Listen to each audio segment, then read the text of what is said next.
Rechercher, oui, voilà. Être traducteur, ce n'est pas seulement un métier, c'est aussi vivre en communion avec une autre civilisation. Elle a été l'une des rares femmes à avoir enseigné, par exemple, à Al-Azhar. Elle a été jusqu'à présent la seule femme à enseigner à Al-Azhar et à la demande de Al-Azhar. Elle y est restée de 69 à 74, oui, 4 ou 5 ans. J'ai vécu pendant des années dans des pays musulmans, donc j'avais l'impression que les femmes n'étaient pas du tout plus soumises que des Européennes. Bon, j'ai vécu avec des Égyptiennes, par exemple. Vous comprenez, n'est-ce pas, le grand problème, c'est le suivant.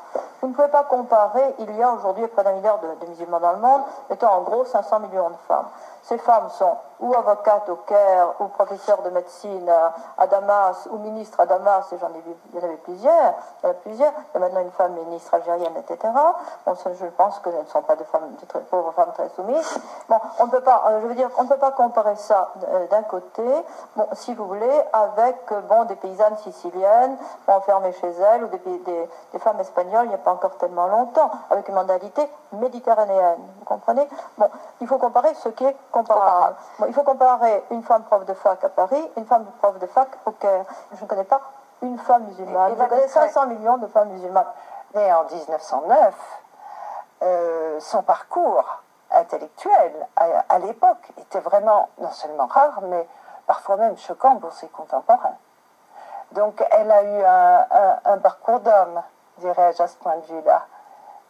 On parle aussi de virilité dans la mystique.